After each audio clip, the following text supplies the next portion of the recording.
તો ગાથા 105 શબ્દ છે સમ્યક્ત્વ સમ્યક જ્ઞાન સતચારિત્ર સતપચરણ જે ચારેય છે આત્મા મહી આત્મા શરણ મારો ખરે. અર્થ: સમ્યક દર્શન, સમ્યક જ્ઞાન, સમ્યક ચારિત્ર અને સમ્યક તપ એ 4 આરાધના છે. શું કહ્યું કે સાધક જીવ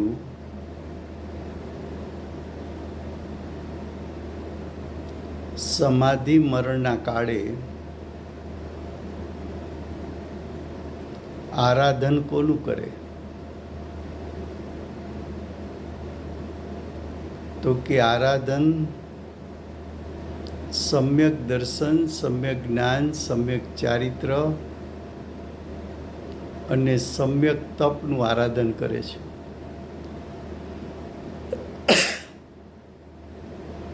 દેહ છૂટવાના કાળે જ્ઞાનીને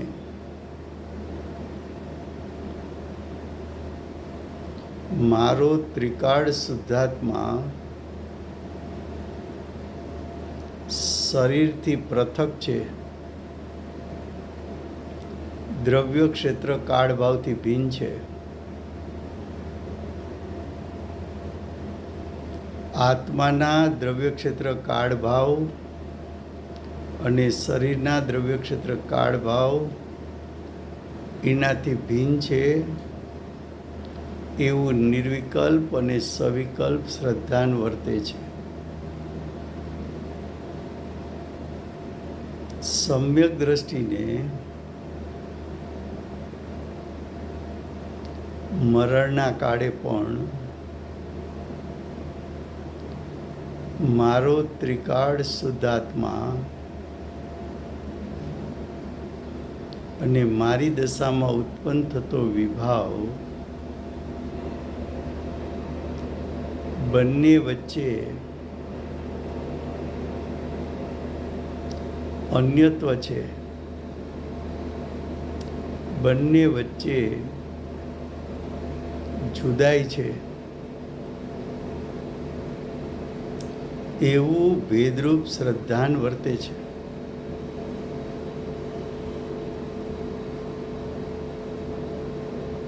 મરણના કાળે પણ વારંવાર દ્રષ્ટિ જ્ઞાયક ઉપર જતા જ્ઞાની નિર્વિકલ્પ દશાના કાળે શુદ્ધાત્માનું પરિપૂર્ણ સામર્થ્ય કેવું છે એનું નિર્વિકલ્પ શ્રદ્ધાન વર્તતું હોય છે.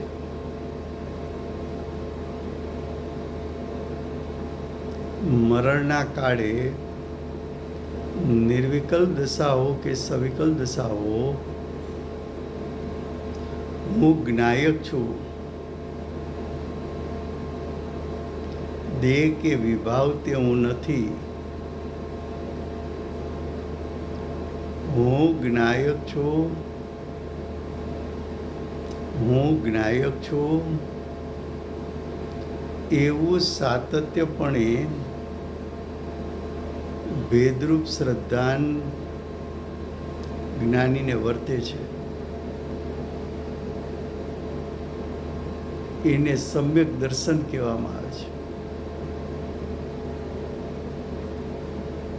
સમાધિ મરણના કાળે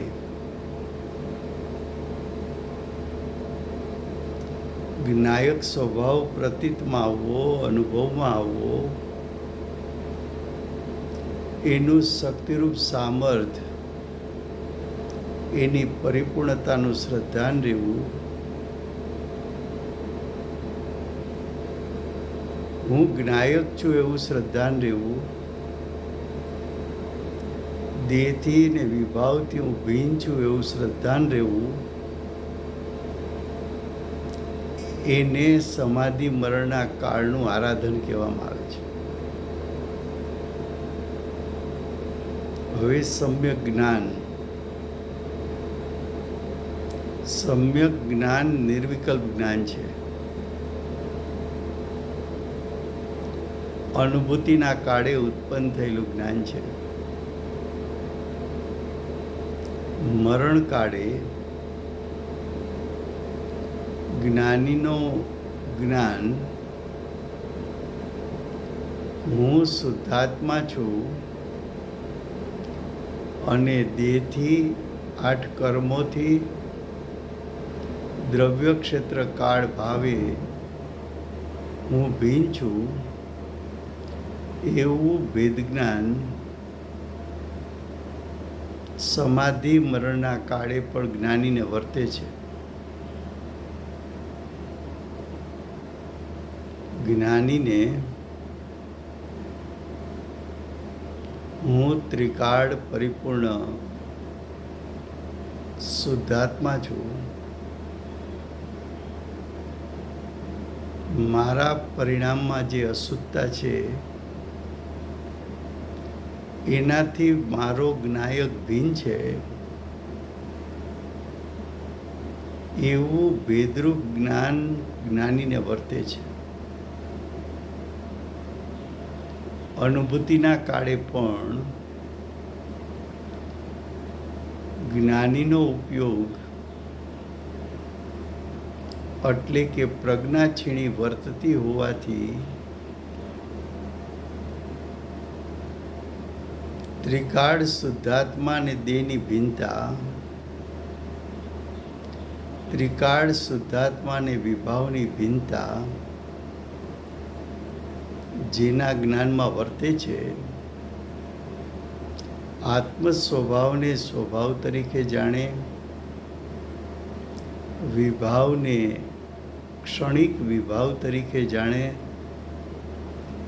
સ્વભાવ અને વિભાવ એની એક સત્તા હોવા છતાં આત્માનો ત્રિકાળ શુદ્ધ સ્વભાવ વિભાવ નથી, વિભાવ સ્વભાવ નથી. વિભાવ પર્યાયની યોગ્યતાને કારણે ઉત્પન્ન થયો છે. એ વિભાવ આત્મ સ્વભાવમાં પ્રવેશ કરી શકતો નથી. એવું ભેદરૂપ જ્ઞાન જ્ઞાનીને સમાધિ મરણના કાળે પણ વર્તે છે, એનું આરાધન ચાલે છે.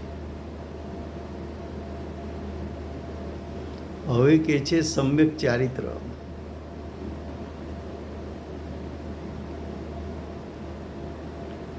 સમ્યક ચારિત્ર એટલે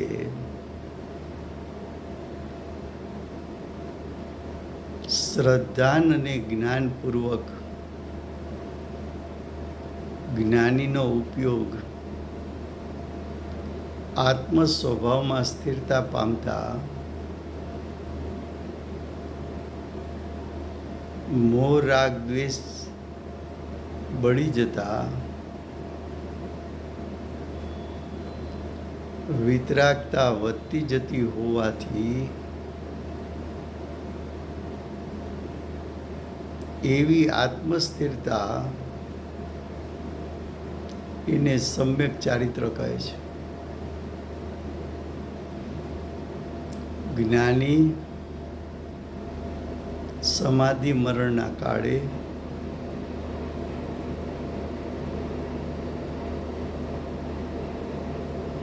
જ્ઞાયકમાં દ્રષ્ટિ અને ઉપયોગને સ્થિર કરીને પુરુષાર્થનો વેગ વધારી સ્થિરતાનો કાળ વધારતા ભૂમિકા અનુસારના કસાયો નાશ પામતા શુદ્ધિની વૃદ્ધિ થાય છે. એ શુદ્ધિની વૃદ્ધિ થવી એ સમ્યક ચારિત્ર છે. આત્મ સ્વભાવને અનુસરીને પ્રગટ થયેલા સમ્યક ચારિત્ર પરિણામમાં અતિન્દ્રિય જ્ઞાન, અતિન્દ્રિય સુખના વેદન સાથે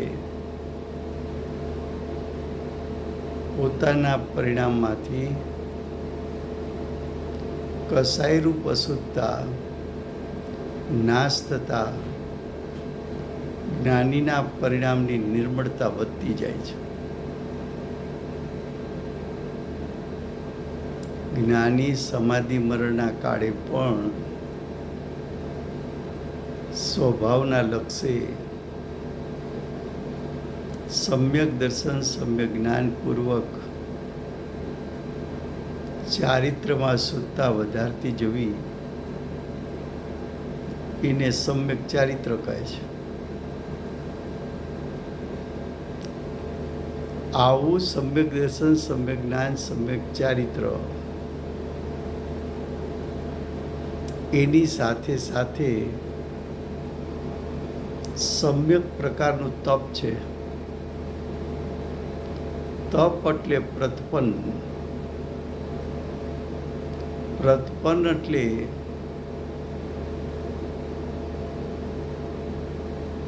મુનિરાજ 12 પ્રકારના તપનું પાલન કરતા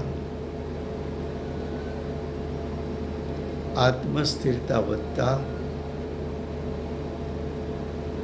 આત્મસ્થિરતાને કારણે જે શુદ્ધતા પ્રગટી એ શુદ્ધતાના પ્રભાવને કારણે રાગ દ્વેષનું બળી જવું,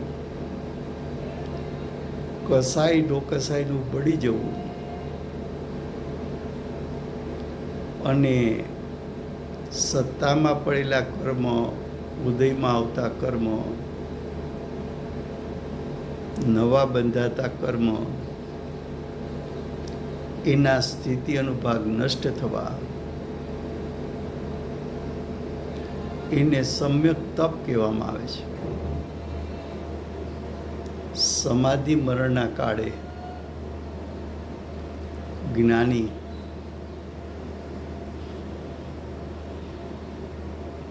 જ્ઞાયકનો આશ્રય લઈ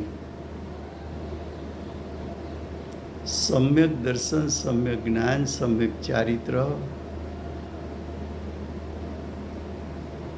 અને સમ્યક તપનું આરાધન કરી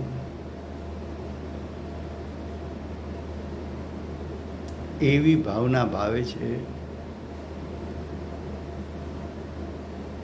કે નિકટ ભવમાં અમારા મોક્ષ માર્ગનું ફળ એવા મોક્ષની પ્રાપ્તિ થવું.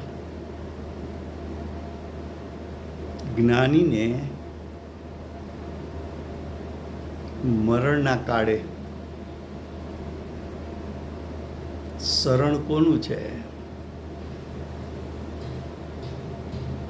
તો કે મરણના કાળે પણ જ્ઞાનીને શરણ તો પોતાના ત્રિકાળ શુદ્ધાત્માનું છે.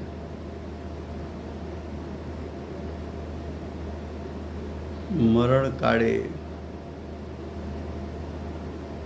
પોતે પોતાના ઉપયોગને જાગૃત રાખવા માંગે છે. મરણ કાળે પણ પોતાના ઉપયોગને જ્ઞાયક સ્વભાવ સન્મુખ રાખવા માંગે છે. સમાધિ મરણના કાળે પણ જ્ઞાયકનું આરાધન કરીને મોક્ષ માર્ગની દ્રઢતાપૂર્વક તપને પ્રગટ કરીને કસાય નો કસાય ને બાળીને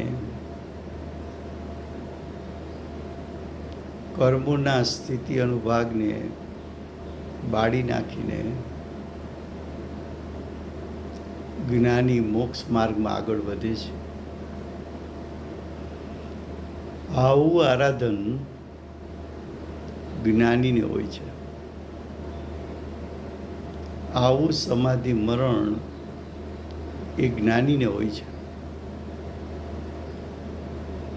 તો કે છે આ 4 આરાધના છે.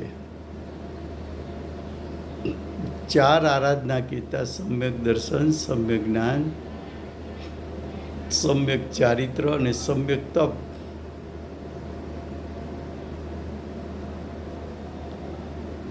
તે પણ ખરેખર આત્મા જ છે. તે કહેતા 4 આરાધન, તે એટલે 4 આરાધન.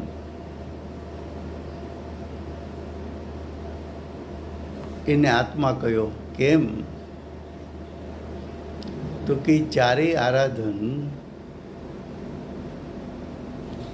આત્મ સ્વભાવને અનુસરીને પ્રગટ થાય છે.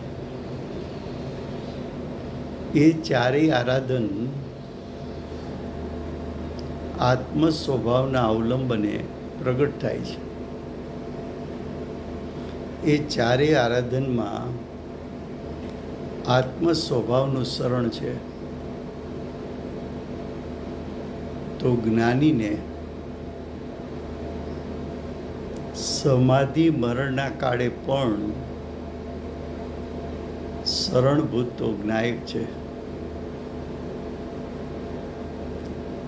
હવે કે છે તે 4 આત્માની જ અવસ્થા છે. સમ્યક દર્શન, જ્ઞાન, ચારિત્ર અને સમ્યક તપ, એ 4 પરિણામ કોના? તો કે આત્માના. આત્માની સત્તામાંથી ઉત્પન્ન થયા છે. આત્મ સ્વભાવને અનુસરીને ઉત્પન્ન થયા છે. આત્મ સ્વભાવના લક્ષ્ય ઉત્પન્ન થયા છે. આત્મ સ્વભાવમાં સ્થિરતા કરવાથી ઉત્પન્ન થયા છે.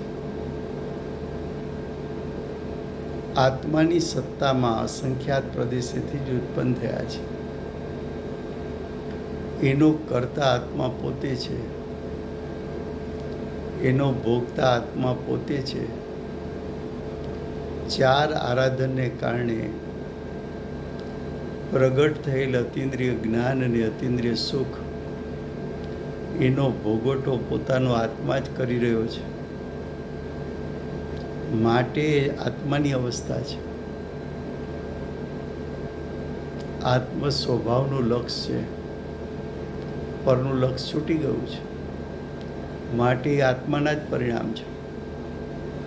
તેથી આચાર્ય કહે છે કે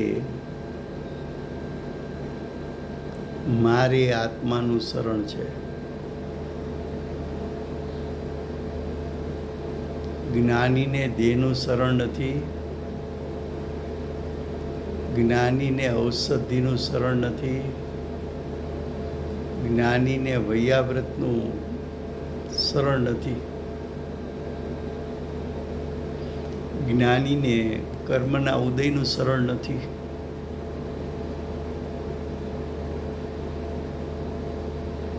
જ્ઞાનીને મોહ રાગ દ્વેષનું શરણ નથી. જ્ઞાનીને એકમાત્ર શુદ્ધાત્માનું શરણ છે. હવે ભાવાર્થ. આત્માનો નિશ્ચય વ્યવહારાત્મક તત્વાર શ્રદ્ધાનુરૂપ પરિણામ તે જ સમ્યક દર્શન છે. શું કહ્યું?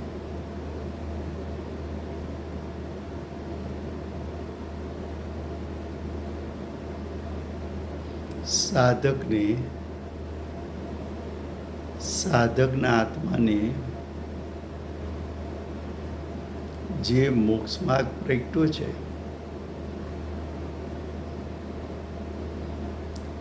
એ મોક્ષ માર્ગ નિશ્ચયપૂર્વકનો વ્યવહાર પ્રગટ થયો છે. નિશ્ચયપૂર્વકનો વ્યવહાર કહેતા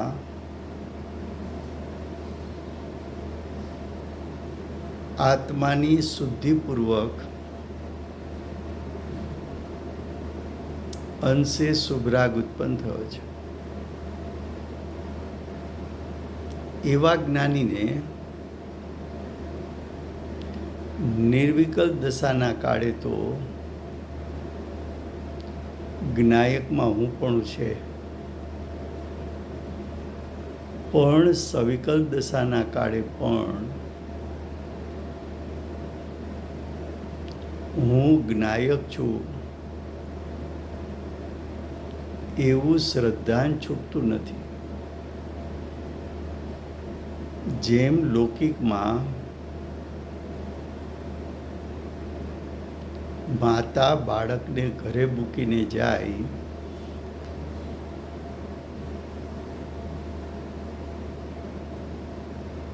અને શાકભાજી ખરીદ કરે તો શાકભાજી ખરીદ કરતી બાઈઓમાં દેખાય છે, પણ એનું અંતરંગ ઘર તરફ છે કે બાળકને હું ઘરે એકલું મૂકીને આવ્યો છું. એને ભૂલાતું નથી. જલ્દી મારે ઘરે પહોંચવું છે. એની અંદરમાં તાલાવેલી છે. એમ જ્ઞાની નિર્વિકલ્પ દશાના કાળે દેહથી ભિન્ન હું જ્ઞાયક છું એવું જે હું પણ નિર્વિકલ્પ દશામાં કર્યું છે, એવા જ્ઞાનીનો ઉપયોગ બહારમાં જતો હોવા છતાં હું જ્ઞાયક છું એ વિસરાતું નથી. એની અંદરમાં તાલાવેલી છે કે વિકલ્પનો ત્યાગ કરી જ્ઞાયક સન્મુખ થઈ નિર્વિકલ્પ થઈ આત્મ સ્વભાવના શ્રદ્ધાનમાં હુંપણામાં દ્રષ્ટિને સાદી અનંતકાળ હું સ્થિર કરી દઉં એવું સમ્યક દર્શન જ્ઞાનીને વર્તે છે. નિર્વિકલ્પ દશા એ નિશ્ચય છે, સવિકલ્પ દશા એ વ્યવહાર છે. હવે કે છે સંશય, હું આત્મા છું કે હું શરીર છું, એને સંશય કહેવાય. વિમોહ અને વિભ્રમ આ છીપ છે કે ચાંદી છે, એને વિભ્રમ કહેવાય.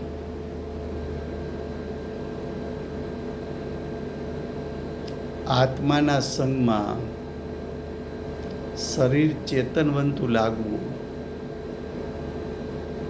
એ વિમોહ કહેવાય. સંશય, વિમોહ અને વિભ્રમથી રહિત સમ્યક જ્ઞાન કેવું છે? સંશય રહિત, હું આત્મા છું કે શરીર છું, એના સંશયથી રહિત. વિમોહ, આત્મા ચેતનવંતો હશે કે શરીર ચેતનવંતું હશે. વિભ્રમ, આ છીપ છે કે ચાંદી છે.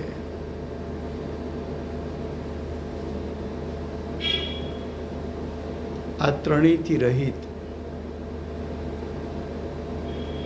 એવું યથાર્થ સમ્યક જ્ઞાન હોય છે.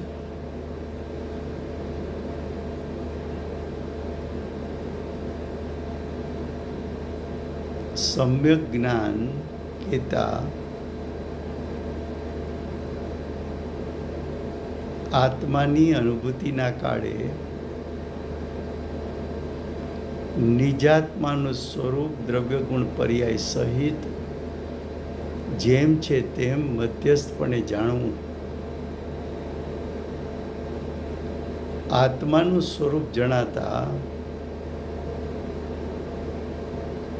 દેહથી ભિન્ન આ આત્માનું સ્વરૂપ છે એવો વિવેક ઉત્પન્ન થાય. એ સમ્યક જ્ઞાન છે. આત્માના સ્વભાવનું સ્વરૂપ જણાતા વિભાવ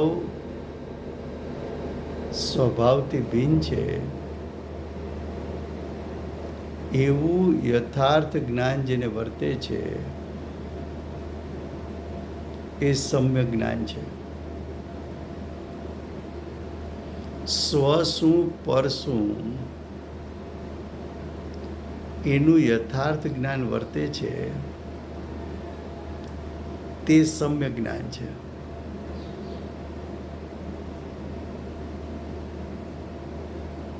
હવે કે છે સમ્યક જ્ઞાનથી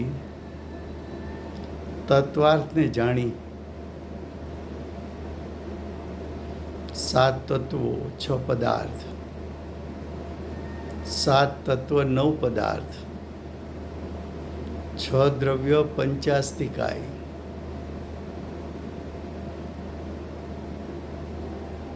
એનું સ્વરૂપ જેમ છે તેમ જાણી રાગ દ્વેષ રહિત થવું, રાગ દ્વેષના પરિણામથી રહિત થવું એ સમ્યક ચારિત્ર છે.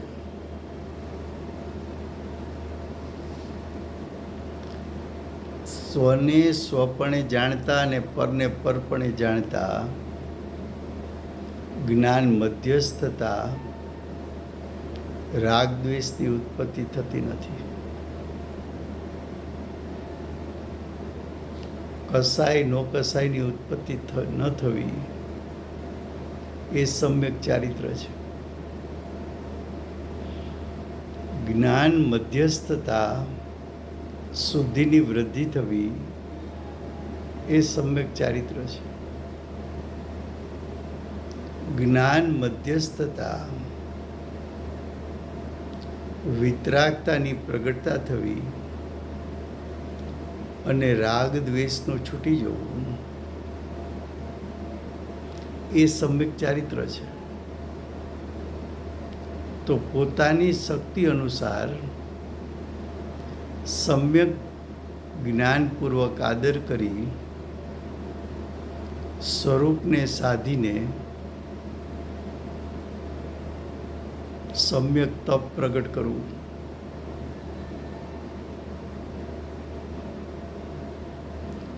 આત્મસ્થિરતા તે તપ છે.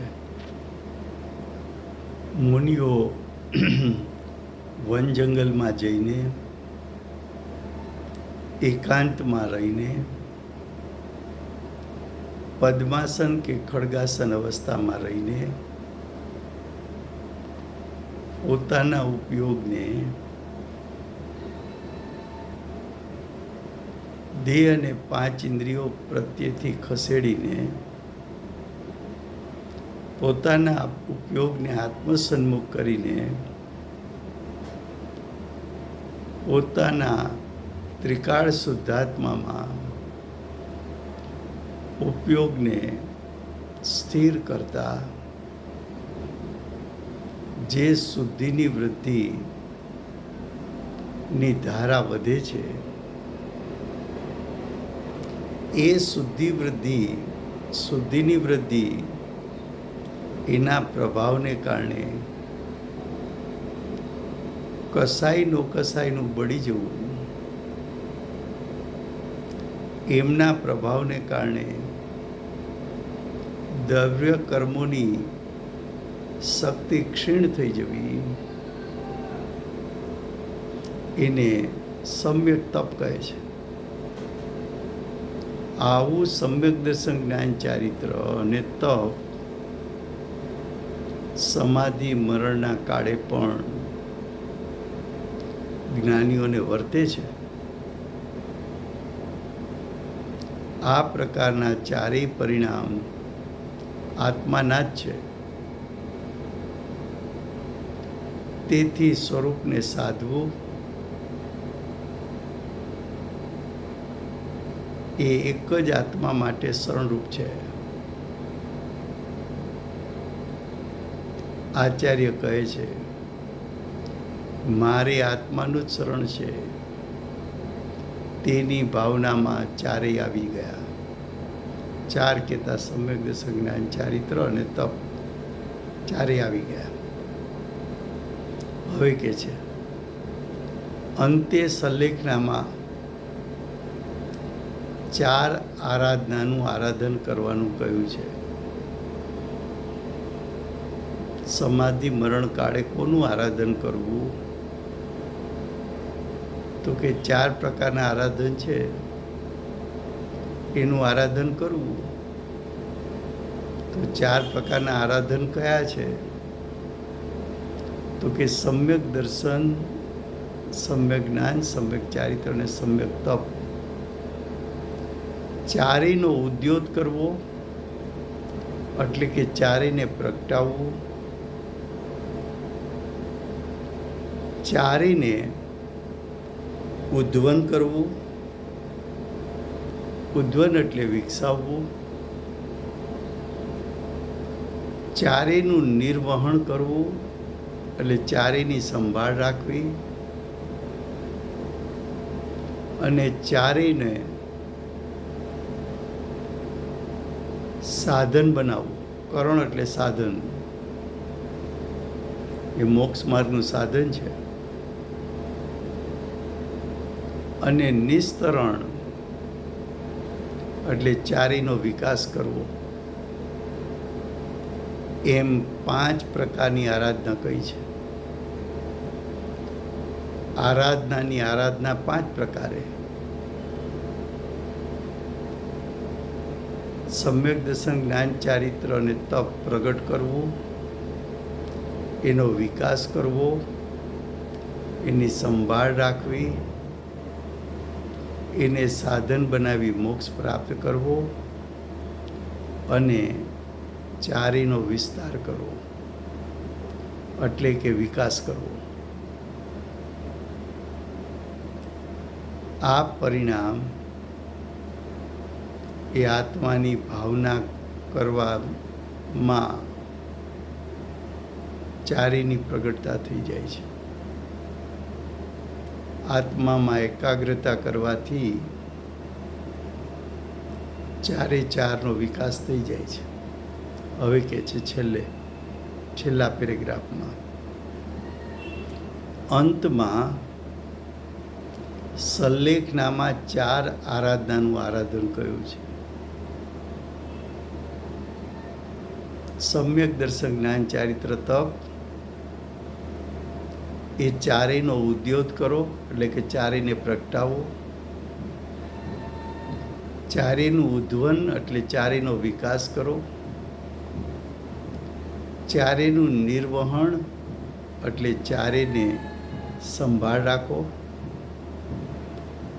સાધન એટલે ચારેયને સાધન બનાવી મોક્ષની પ્રાપ્તિ કરો, અને ચારેયનું નિસ્તરણ એટલે ચારેયનો વિકાસ કરો. એમ 5 પ્રકારથી આરાધના કરી છે. તે આત્માને ભાવવાથી એટલે કે આત્મામાં એકાગ્રતા કરવાથી ચારેય પ્રગટ થઈ જાય છે. એ પ્રમાણે અંત સલ્લેખનાની ભાવના આમાં પણ આવી ગઈ એમ જાણવું, તથા આત્મા જ સર્વ મંગળરૂપ છે. આત્મા સર્વ મંગળરૂપ છે. મંગળ એટલે પુણ્ય પાપને ગાળી નાખવું. મંગળ એટલે મોહ રાગ દ્વેષને ગાળી નાખવું. મંગળ એટલે કસાય નો કસાયને ગાળી નાખવું. મંગળ એટલે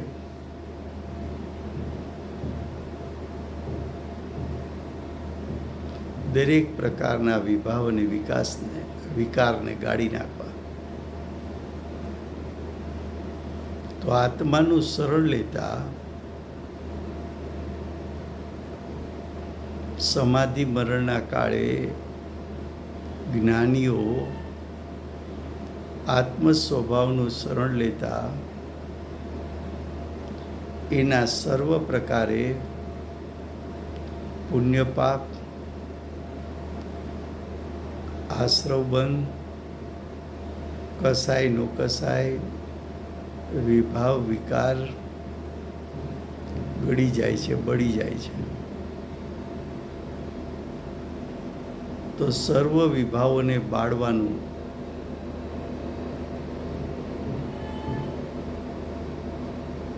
કારણ, સાધન એ આત્માનો શુદ્ધ સ્વભાવ જ છે, એવું પણ અહીં બતાવ્યું છે. આ થઈ ગાથા 105.